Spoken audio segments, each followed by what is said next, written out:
ठीक है। हेलो दोस्तों, कैसे हैं आप लोग। मैं सुबोध सर आपको यूट्यूब चैनल ऑनलाइन वाला क्लासेस पर स्वागत करता हूं। आप लोग जान रहे हैं मैं जनरल कंपटीशन मैथ का एजुकेटर हूं। आपको टॉपिक पर आ रहा है ratio and proportion. Ratio and proportion का 3 लेक्चर आपको यूट्यूब पर डाला गया है। आज आपका चौथा लेक्चर है और चौथा लेक्चर है। आज का जो क्वेश्चन है ना, बहुत इंपॉर्टेंट मस्ट क्वेश्चन है। ठीक है, उस क्वेश्चन को देखेंगे। और दूसरी बात है, इस चैनल पर आप बने रहिएगा। अपने भारतवर्ष के कोई भी एग्जाम हो, वनडे एग्जाम, उस एग्जाम में जितना भी क्वेश्चन आते हैं ना, आप इस यूट्यूब चैनल पर जैसे रेशियो एंड प्रोपोर्शन का क्वेश्चन आया तो रेशियो एंड प्रोपोर्शन का पूरा क्वेश्चन लाइन बाय लाइन आपसे बनेगा, ये मेरी गारंटी है। ठीक है भाई, चलते हैं अपने क्वेश्चन की ओर, फोर्थ लेक्चर पर। ठीक है,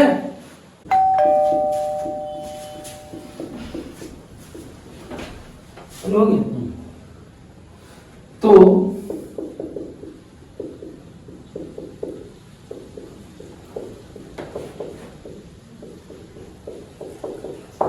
देखेंगे क्वेश्चन बहुत बढ़िया है और इसको समझेंगे। ठीक है, और उसके बाद बनाएंगे। क्वेश्चन में कहा गया है 8400 रुपए की राशि को एबीसी में इस प्रकार से बांटा जाता है कि ए का हिस्सा बी के हिस्से का 5/4 गुना है, बी का हिस्सा सी के हिस्से का 3/2 गुना है। तो हमसे पूछा गया है तो बी का हिस्सा बताए। तो सिंपल सी बात है, इसका तीनों रेशियो का मान अगर मालूम चल जाएगा तो इस क्वेश्चन बन जाएगा। तो तीनों रेशियो का मान कैसे निकालते हैं, यहाँ देखेंगे। जिस तरह क्वेश्चन का है उत्तर लिख देंगे। कहा गया है ए का हिस्सा बी के हिस्से का 5/4 गुना है, तो ए का हिस्सा बी के हिस्से का, तो बी के हिस्से का 5/4 है, तो यहाँ 5/4 लिखते हैं। दोनों आपस में बराबर होगा। ठीक है, इससे अगर 5/4 से गुना कर देंगे तो ए का मान क्या हो जाएगा, आपस में बराबर हो जाएगा। यहाँ देखेंगे बाबू, का मतलब गुना हो जाता है, यहाँ गुना लगा देते हैं। सिंपल सी बात है। बी का हिस्सा बोला गया, बी का हिस्सा सी के हिस्से का 3/2 गुना है, तो 3/2 गुना कर दिया। अब इसको क्रॉस मल्टीपल करेंगे तो ए में 4 से गुना करेंगे तो 4 है, और इसमें क्या हो जाएगा 5 भी हो जाएगा। इसमें क्रॉस मल्टीपल करेंगे तो 2 भी हो जाएगा, यहाँ पे 3c हो जाएगा। अब देखेंगे बाबू ए का मान और बी का मान क्या होता है। यदि हमको इस टाइप का इक्वेशन दिखाई दे, अगर हमको ए का मान निकालना हो, दोनों आपस में बराबर हो जाए, इधर का मान उधर हो जाता है और उधर का मान क्या हो जाता है, इधर हो जाता है। यानी जो बी का गुणांक होगा वो ए का मान होगा, जो ए का गुणांक होगा किसका मान होगा, बी का गुणांक होगा। कंसेप्ट भी बताया हुआ है, देख लीजिएगा आप। ठीक है, अब देखेंगे, यानी कहने का मतलब एने का ओने और ओने का एने हो जाता है, समझ रहे हैं। तो ए का मान 5 हो गया, बी का मान क्या आ गया 4 आ गया, तो ए अनुपात बी बराबर लिख सकते हैं 5:4। इसी तरीके से बी का मान निकाले तो बी का यानी सी का जो गुणांक होगा बी का मान होगा, और बी का गुणांक होगा किसका मान होगा, सी का मान होगा। यानी बी अनुपात सी का मान कितना आ गया बाबू, 3:2 आ गया। अब बताइए, हम इसको फर्स्ट लेक्चर में आपको बताए थे कि देखेंगे इस दोनों रेशियो में किसका मान बराबर है। तो सर दोनों रेशियो में इसमें बराबर नहीं है या बराबर है या कॉमन है, उसको दे सकते हैं। तो सर दोनों में क्या कौन सा कॉमन है, तो सर दोनों में बी कॉमन है। बी का मान यहाँ 4 है, यहाँ बी का मान 3 है। क्या आपस में बराबर है, तो नहीं है, तो इसको बराबर कर लीजिए भाई। तो बराबर करेंगे तो कैसे, इसके 3 से गुना इस पूरा में करेंगे, इसके 4 से गुना इस पूरा में करेंगे। ठीक है, तो 4 क्या जाएगा 12, 4 गुना 8, यहाँ पे देखेंगे 5 दिया 15, 4 दिया 12। देखेंगे बी का मान 12 यहाँ पे है, बी का मान 12 यहाँ पे है। दोनों में बी क्या है, बराबर है। ए का मान कितना है बाबू 15 है, यहाँ बी का मान कितना है 12 है, सी का मान कितना है 8 है। तो आपका रेशियो निकल जाएगा ए अनुपात बी अनुपात सी का मान क्या है कि सर 15, 12 और 8 आ गया। लेकिन सर यहीं पे क्वेश्चन समाप्त नहीं होता है। क्वेश्चन में क्या कहा गया है कि बी का मान निकाले। तो हम आपको बताए थे बी का हिस्सा निकालने के लिए पूछा गया है। तो हम आपको ये बताए थे कि जिसका मान पूछता है उसका रेशियो कहाँ लिखते हैं, ऊपर लिखते हैं। अब बाटा में क्या लिखते हैं, तीनों का योग। तो तीनों का योग जोड़ेंगे 27 को 8 का हो गया 35 को। गुना में टोटल अमाउंट कितना है 8400 रुपया है, तो 8400 लिख दी। ठीक है, यहाँ इसको काटेंगे बाबू, यहाँ देखेंगे कटेगा 35 गुना 70 बच जाएगा 14, 35 चौका 140। ठीक है, यहाँ पे कितना बार में कटेगा 240 बार में। तो 240 बार में कट गया, तब इसको गुना कर 12 चौका 48 और 12 गुना 24 और 28। यानी आपका आंसर कितना है, बी का हिस्सा 2880 रुपया। ये क्वेश्चन बहुत इंपोर्टेंट है। यदि आपको कंसेप्ट समझ में आएगा, ठीक है, तो ये क्वेश्चन बहुत आसान रहेगा। अगर कंसेप्ट समझ में नहीं आया तो क्वेश्चन तो हार्ड नहीं है। ठीक है, चलते हैं आगे क्वेश्चन की ओर। ठीक है बाबू, यहाँ पे हिस्सा बताएं। देखेंगे भाई, क्वेश्चन ऐसा है कि क्वेश्चन देखते मात्र ही लड़का सब छोड़ देता है कि क्वेश्चन बहुत बड़ा है, बहुत टफ होगा, लेकिन टफ कुछ भी नहीं है बाबू। आप इस क्वेश्चन को देखेंगे टफ नहीं है। यहाँ देखेंगे क्वेश्चन क्या है कि आप समझेंगे और अब पढ़ेंगे अच्छा से, ठीक है, लेकिन एक बार ही पढ़िएगा, टाइम आपको बचाना होगा तो एक बार पढ़िएगा, एक बार में अच्छा से समझ में आ जाना चाहिए, ठीक है, क्योंकि एग्जाम में आपका क्वेश्चन बनाइएगा उससे खुशी नहीं है, टाइम के अंदर अगर कम समय में बना देते हैं वो बेहतरीन होता है, उससे खुशी मिलता है, समझ रहे हैं, क्योंकि वो आपको रिजल्ट देगा, समझ रहे हैं भाई। तो इसलिए क्वेश्चन को बनाना बड़ी बात नहीं है, क्वेश्चन को टाइम के अंदर बना देना ये बड़ी बात होता है, ठीक है बाबू। यहाँ क्वेश्चन को देखेंगे कि 34,800 रुपए की राशि को ए बी सी डी में इस प्रकार से बांटा जाता है कि ए को 1 रुपया प्राप्त होता है तो बी को 80 पैसा प्राप्त होता है, यदि बी को 1 रुपया प्राप्त होता है तो सी को 1 रुपया 20 पैसा प्राप्त होता है, यदि सी को 1 रुपया प्राप्त होता है तो डी को 75 पैसा प्राप्त होता है। तो हमसे पूछा है ए का राशि, ए का हिस्सा क्या होगा, तो आप देखेंगे बाबू यहाँ लिख देते हैं ए और बी का रेशियो, ए को 1 रुपया प्राप्त होता है, ठीक है, तो बी को 80 पैसा प्राप्त होता है, सिंपल सी बात है, तो दोनों को पैसा में कन्वर्ट कर देंगे, तो यहाँ 1 रुपया में 100 पैसा, यहाँ पे कितना है 80 पैसा। फिर क्वेश्चन कहा गया बी को 1 रुपया प्राप्त होता है तो सी को कितना 1 रुपया 20 पैसा, यानी बी को 100 पैसा तो सी को कितना 1 रुपया 20 पैसा। फिर बोला गया सी को 1 रुपया प्राप्त होता है तो डी को कितना 75 पैसा मिलता है, तो यहाँ 75 पैसा मिलते हैं। अब देखेंगे रेशियो अगर कटने वाला था काट देते हैं, 20 पचे 100, 5 चौका 20, यही ना होता है, 20 पचे 100, 20 चौका 80। यहाँ देखेंगे, यहाँ काटेंगे तो 20 पचे 100 और 20 छक 120, यहाँ काटेंगे देखेंगे 25 से 25 चौका 100, 25 तिया 75। अब देखेंगे, याद कीजिए, आपको हम बहुत सारा तरीका बताते हैं, जब 4 को रेशियो का निकालना हो, जब ए बी सी डी का मान निकालना हो तो इसका तरीका भी हम बताए थे, पड़ोसी मेथड से, मतलब सामने से सामने गुना करके, दोनों मेथड बताए थे। तो यहाँ लिख देते हैं ए अनुपात बी का मान कितना है, 5:4 है, बी अनुपात सी का मान क्या है 5:6 है, सी अनुपात डी का मान कितना है बाबू 4:3 है। तो इसमें अगर सब का मान अगर अलग अलग आपको निकल जाएगा तो आपका मान निकल जाएगा। तो याद रखेंगे ए बी सी डी का मान निकालने के लिए आपको बताए थे कि 2 लंबा पिलर खींच लीजिएगा। लंबा पिलर कहने का मतलब क्या होता है कि सामने से सामने गुना करेंगे, तो याद रखेंगे 50 5 का 20 और 20 पचे 100, ए का मान निकल जाएगा। यहाँ देखेंगे 36 का 18, 18 चौका 72, डी का मान हो जाएगा, यानी फर्स्ट वाला ए का मान निकलेगा, लास्ट वाला डी का मान निकलेगा, लेकिन हमको बच जाएगा बी और सी का मान कैसे निकालेंगे। तो ए का मान यहाँ देखेंगे 5 चौका 20 और 20 पचे 100, इसका मान काट देंगे, अब बच जाएगा, यहाँ देखेंगे, अब इसको छोड़ देंगे, अब 5 चौका 20 है, इधर घूम जाएंगे तो 20 चौका 80, ये आपका बी का मान निकल जाए। सी का, अब बी को भी काट देंगे, तो यहाँ इसका भी मान काट के तो बन जाएगा, कौन ये अकेले बचेगा।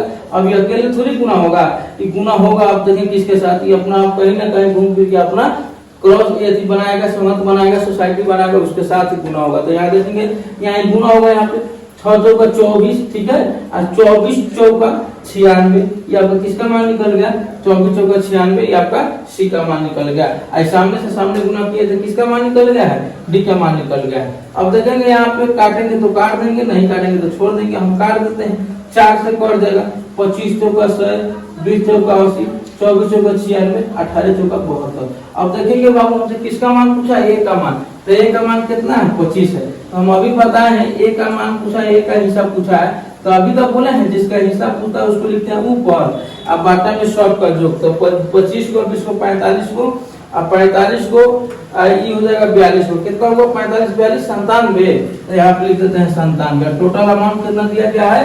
34,800, तो यहाँ 34,800। अब देखेंगे 4 बार में क्या बार में करेगा, यहाँ पे यहाँ देख लेंगे, एक बार जोड़ लेते हैं, 97 सही है, 8 4 12 12 5 17, ठीक है, और यहाँ हो जाएगा 3 2 5 5 2 7 7 8 8 होगा यहाँ पे बाबू, 87 होगा, यहाँ 87। अब यहाँ इसको गुना करेंगे तो 87 चौका होता है क्या कि 87 चौका होता है 348, कई बार में कटा 4 बार में कटा। 25 चौका क्या होता है 100 होता है, इसको डबल जीरो तो डबल जीरो बैठा देंगे तो आपका आंसर कितना आ जाएगा, इसका आंसर 10,000। जो बहुत मस्ट वैल्यूएबल क्वेश्चन है और आसान तरीके से भी इसको बनाया जा सकता है। हो गया, ठीक है, चलते हैं आगे क्वेश्चन। अब ये क्वेश्चन जो है ना, क्वेश्चन देखने में बड़ी आसान लगता है, लेकिन आपको यदि कंसेप्ट मालूम रहेगा तो ठीक है, बहुत आसान है। कंसेप्ट नहीं मालूम रहेगा तो बिल्कुल ये क्वेश्चन थोड़ा टेढ़ा टाइप का है, समझे।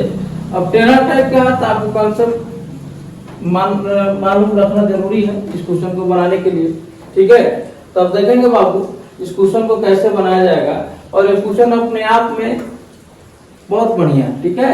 यहाँ देखेंगे बोला गया 8,640 रुपए की राशि को ABCD में इस प्रकार से बांटा जाता है कि ए का हिस्सा का 5 गुना, बी के हिस्से के 4 गुना, सी के हिस्से का 8 गुना और डी के हिस्से का 10 गुना, सभी आपस में बराबर है तो सी का हिस्सा बताए। यह क्वेश्चन तो आप देखेंगे जिस तरह क्वेश्चन कहा गया है ना उस तरह लिख देते हैं। बोला गया ए के हिस्से का कितना गुना, 5 गुना, तो ए में 5 से गुना करा दीजिए तो बराबर है। बी के हिस्से का गुना 4 गुना, 4 से गुना करा दीजिए। यहाँ पे लिखिए तो सी के हिस्से कितना गुना, तो सी के हिस्से गुना सर 8 गुना है तो 8 से गुना करा देते हैं। डी के हिस्से का 10 गुना तो 10 गुना करा देते हैं। अब देखेंगे बाबू कॉन्सेप्ट समझेंगे कि सब यदि सब के बराबर होता है ना तो एक राशि मान लेते हैं, कांस्टेंट राशि क्या मान लेते हैं, के मान लेते हैं। तो अब इसको के मान लिए तो इसका मतलब इसको लिख सकते हैं 5 बराबर के, क्योंकि सब के बराबर है, ये भी बराबर तो लिख सकते हैं। 4b बराबर क्या लिख सकते हैं के, 8c बराबर क्या लिख सकते हैं के, 10d बराबर क्या लिख सकते हैं बाबू, के लिख सकते हैं। तो हमको a का मान निकालना है तो गुना में उधर जाएगा तो भागा में हो जाएगा, तो भागा में के बटा 5 हो जाएगा। b का मान तो गुना में उधर जाएगा तो भागा में के बटा 4, 8 गुना में उधर जाएगा तो भागा में, तो c का मान के बटा 8 और d का मान क्या जाएगा के बटा में 10 हो जाएगा। अब हमको ABCD का मान निकाल लेंगे तो मेरा काम चल जाएगा। तो ABCD का मान निकालिए, का मान क्या है के बटा क्या है 5 है, यहाँ के बटा क्या है 4 है, सी का मान क्या है के बटा 8 है, डी का मान क्या है के बटा में 10। आपको हम बताए थे कि रेशियो में यदि कोई कॉमन टर्म दिखाई दे उसको काट दिया जाता है, तो सर हमको के सॉल्व में दिखाई दे रहा था के को काट देंगे। ये भी एक कंसेप्ट बताया था कि रेशियो कभी भी भिन्न का रूप धारण नहीं करता है, यदि वो भिन्न का रूप धारण करता है तो उसको सिंपल रेशियो बनाइए। तो यानी भिन्न के रूप में है 1/5, 1/4, 1/8, 1/10, क्या है भिन्न के रूप में है, तो ये भिन्न के रूप में है ना बाबू, तो इसको सिंपल रेशियो बनाइए। और सिंपल रेशियो बनाने के लिए आपको हम क्या कंसेप्ट बताए थे कि नीचे वाले सभी संख्याओं का क्या करते हैं, एलसीएम लेते हैं। एलसीएम लेते हैं या आप कोई लड़का कहेगा एलसीएम में क्या लेंगे सर, तो एलसीएम नहीं लेंगे तो ऐसा संख्या लेंगे यहाँ पे कि यहाँ पे ऐसे संख्या लेंगे कि सबसे कटे, चारों संख्या से कटना चाहिए। तो हमको दिखाई दे रहा है सर 40 सबसे कटेगा, ठीक है। तो यानी 40 हुआ तो यहाँ पे देखेंगे 40/5 हो जाएगा। 40 में गुना करें 1/5 गुना 40 तो कितना बार में 8 बार में, 1/4 40 है तो कितना बार में सर 10 बार में, 1/8 गुना 40 है तो कितना बार में 5 बार में, 1/10 है 40 है तो क्या बार में 4 बार में। यानी आपका ABCD का मान निकल गया 8, 10, 5, 4, ठीक है। 8, 10, 5, 4 हमसे पूछा गया सर सी का हिस्सा क्या होगा, तो सी का हिस्सा क्या है, सी का मान कितना है 5 है। तो हम अभी तो बोले हैं जिसका हिस्सा पूछता है उसको कहाँ लिखते हैं बाबू, ऊपर लिखते हैं। बाटा में क्या लिखते हैं, सभी का योग लिखते हैं। तो 18 को क्या हो जाएगा ये 19 को 8 को 10, 5, 15, 4, 19 को 8 कितना होता है 27 होता है, यानी 27 गुना में टोटल अमाउंट है कितना 8,640 है। अब देखेंगे इसको काटेंगे आराम से। 27 का क्या होता है बाबू 81 होता है, बच जाएगा 5, 27 गुना क्या होता है 54 होता है, तो 54 होता है। अब 0 यानी 320 पर हम कर देगा। अब 320 में 5 से गुना करें तो कितना आ जाएगा 160 पर 0 कितना आ जाएगा, यानी सी का हिस्सा क्या आ जाएगा बाबू 1600 रुपया आ जाएगा। क्वेश्चन बनाने का तरीका है। अब इसको देखेंगे, अब इसको तो हम पूरा मतलब बेसिक तरीका जो है उससे हम बना दिए हैं, ठीक है इस क्वेश्चन का। लेकिन बहुत सारे समझदार लड़का होते हैं, स्मार्ट लड़का होते हैं कि इस तरह जो पार्ट होता है ना माइंड में कैलकुलेशन कर लेता है, ठीक है, मन में कैलकुलेशन करेगा इस पार्ट को, कैलकुलेशन करके डायरेक्ट यहाँ पर आएगा, उसका डायरेक्ट मान निकल जाएगा, तो उसको बोला जाता है स्मार्ट लड़का, ठीक है। बनाता तो इसी तरीके से, और कोई इसका मेथड तो है नहीं कि बताएं, ठीक है। फिलहाल इस तरीके से काम चला, ठीक है भाई। चलते हैं आगे, बताए तो कहेगा डी का हिस्सा बताएं। अब देखेंगे बहुत बढ़िया क्वेश्चन है, ठीक है। अब इसका सॉल्यूशन भी जितना बढ़िया क्वेश्चन है उतना बढ़िया सॉल्यूशन भी है, याद रखेंगे। क्वेश्चन में कहा गया है कि 60,000 रुपए की राशि को ABCD में इस प्रकार से बांटा जाता है। ABCD क्या है, कोई व्यक्ति है, ठीक है। बांटा जाता है कि ए का हिस्सा शेष व्यक्तियों के हिस्से का 2/3 भाग है, बी का हिस्सा शेष व्यक्तियों के हिस्से का 1/4 भाग है, और सी का हिस्सा शेष व्यक्तियों के हिस्से का 1/5 भाग है। तो हमसे कहा गया है डी का हिस्सा क्या होगा। तो सबसे पहले इसको बनाने के लिए आपको चारों का रेशियो मालूम होना चाहिए कि ए का हिस्सा, ए का रेशियो कितना, बी का रेशियो कितना, सी का रेशियो कितना, डी का रेशियो कितना। अगर ये सब मालूम हो जाएगा तो क्वेश्चन अपने आप बन जाएगा, ठीक है। तो मालूम करते हैं, याद रखेंगे। कहा गया ए का हिस्सा जो है ना शेष व्यक्ति, यानी 4 में से एक तो निकल गया तो 5 का हो जाएगा, ये निकल जाएगा तो बच जाएगा बी सी डी, 3 को बचेगा बी सी डी, यहाँ लिख देते हैं बी सी डी, डायरेक्ट लिख देते हैं या लिख देते हैं शॉर्ट फॉर्म में, यहाँ लिख देते हैं इसका कि बोला गया है एक का हिस्सा विशेष व्यक्तियों का क्या है कि हिस्से का क्या है बाबू 2/3 भाग है, तो 2/3 भाग है, लिख दिए डायरेक्ट, कोई दिक्कत नहीं। अब देखेंगे बाबू फिर बोला गया है बी का जो हिस्सा है वह शेष व्यक्तियों का था, इसमें बी निकल जाएगा, ए बी सी डी में से बी निकल गया तो बन जाएगा ए सी डी, इसका क्या है 1/4 भाग है, तो 1/4 भाग है। फिर बोला गया है सी का जो हिस्सा है ना तो शेष व्यक्तियों का कितना है, सी का हिस्सा शेष व्यक्तियों का 1/5 भाग है, तो 1/5 भाग लिख देते हैं। अब इसका रेशियो लिख लेते हैं, यहाँ देखेंगे अगर इसको प्लस मल्टीपल गुना करेंगे तो 3a = 2 b + c, अब प्लस में क्या लिख सकते हैं डी, थोड़ा सा इसको हम पूरा वेरीफाई करके बना रहे हैं, ठीक है। यहाँ 4 से मल्टीपल करेंगे तो 4b, ये हो जाएगा a + c + d, यहाँ पे कुछ नहीं है तो इसका क्या है, जिसका कोई नहीं होता उसका क्या होता है 1 होता है। यहाँ पे देखेंगे भाई, यहाँ पे इसको 3 से गुना करेंगे तो 5c, यहाँ 1a + b प्लस में क्या आ जाएगा d आ जाएगा। अब देखेंगे आपको वही बात बताए थे, b + c + d का जो गुणांक होगा किसका मान होगा, a का मान होगा, इसका मान कितना हो जाएगा 3 हो जाएगा, यानी इसका जो गुणांक होगा a का मान होगा, इसका जो गुणांक होगा b + c + d का मान होगा। तो इसका रेशियो लिख देते हैं a अनुपात b + c + d बराबर क्या लिख सकते हैं 2:3। यहाँ इसका रेशियो इसी तरह लिख देंगे, यहाँ पे क्या है, यहाँ b का मान क्या है 1 है, तो यहाँ b अनुपात लिख सकते हैं a + c + d का मान कितना 1:4 लिख देंगे, क्योंकि जो पूरा मान होगा इसका कितना होगा 4 होगा। अब यहाँ देखेंगे c का भी मान क्या लिख सकते हैं, c a + b प्लस में d, इसका मान क्या है, इसका c का मान 1 है, यहाँ 1 लिख देते हैं, अब बाकी जितना का मान क्या है 5 है तो 5 लिख सकते हैं। लेकिन c का गुना, इसका जो गुणांक है तो c का मान 1, a + b + d का मान क्या है 5 है, तो 5 है।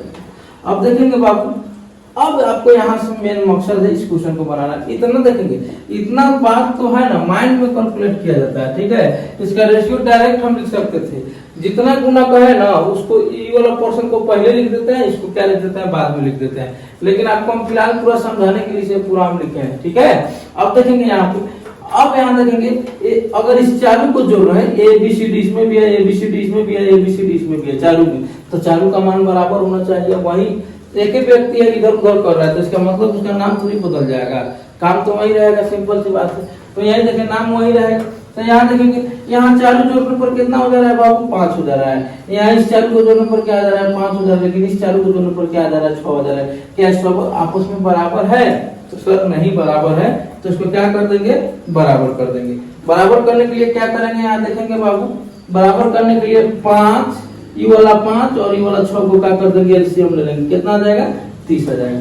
अब इस 30 में 5 से भागा जाएगा, क्या मतलब करेगा 6 मतलब, तो इस पूरे में 6 से गुना कर देंगे। इस 5 से इस 30 में भाग देंगे तो क्या मतलब करेगा 6 मतलब इस पूरे में 6 से भाग देंगे। अब देखेंगे 30 में 6 से भाग रहा है, क्या मतलब करेगा सर 5 मतलब 5 से गुना कर देंगे। याद है 6 से गुना करेंगे तो इसका रेशियो क्या हो जाएगा 6 × 12 6 × 18, यहाँ करेंगे तो 6 × 6 6 × 4 24, यहाँ करेंगे तो 5 × 5 और 5 25। अब देखेंगे भाई इस चारों का मान क्या आपस में बराबर आ गया, यहाँ जोड़ रहे हैं तो 30 आ रहा है, यहाँ जोड़ रहे हैं 30 आ रहा है, यहाँ जोड़ रहे हैं 30 आ रहा है, लेकिन यहाँ जोड़ने पर किसी में अगला बदला आ जा रहा था, इसमें 5 इसमें 5 है, इसमें 6 हो जा रहा था, इसमें सब में समान आ रहा है। इसका मतलब जाहिर सी बात है ए का मान कितना है 12 है, बी का मान कितना आ जाएगा 6 हो जाएगा, सी का मान कितना आ जाएगा 5 आ जाएगा। तो सिंपल सी बात आपको बता देते हैं, ए बी सी डी, ए का मान कितना है 12 है, बी का मान 6 है, सी का मान 5 है, और टोटल बाबू है कितना, तो टोटल सर चारों को मिलाकर 30 है। ये 12 भाग निकाल लिया है, बी 6 भाग निकाल लिया है, और सी 5 भाग निकाल लिया है, तो 12 6 18 5 23 भाग निकाल लिया है 30 में से, तो जो बच जाएगा 7 भाग किसका बचेगा डी का हो जाएगा, 30 में से 23 भाग निकल जाएगा तो 7 भाग बचेगा, और जो बचेगा किसका मान आ जाएगा डी का मान हो जाएगा। यह निकालना बहुत इंपॉर्टेंट है और इसी को जल्दी लड़का से को समझ में नहीं आता, लेकिन उम्मीद करते हैं कि आपको समझ में आ गया होगा। अब जिसका मान पूछो उसका निकाल देते, हमसे पूछा डी का मान, तो डी का मान 7 है, अरे डी का हिसाब जिसका पूछता है उसको बाबू कहाँ लिखते हैं ऊपर लिखते हैं, अब बाटे में टोटल लिखते हैं, तो टोटल कितना है सर 30 को है, अब गुना में टोटल अमाउंट कितना है सर 60,000 है, तो यहाँ पे 60,000 लिख देते हैं, 1 0 से 1 0 कट जाएगा। यहाँ देखें 3 × 6 यानी कई बार में कर जाएगा, 2000 बार में कर जाएगा। आंसर आपका कितना 7 में 14, यानी डी का आंसर कितना आ गया बाबू 14,000, जो आपका राइट आंसर आ गया। ये क्वेश्चन बहुत बेहतरीन क्वेश्चन है, ठीक है बाबू। ठीक है, तो मिलते हैं अगले वीडियो में, आज के लिए इतना ही।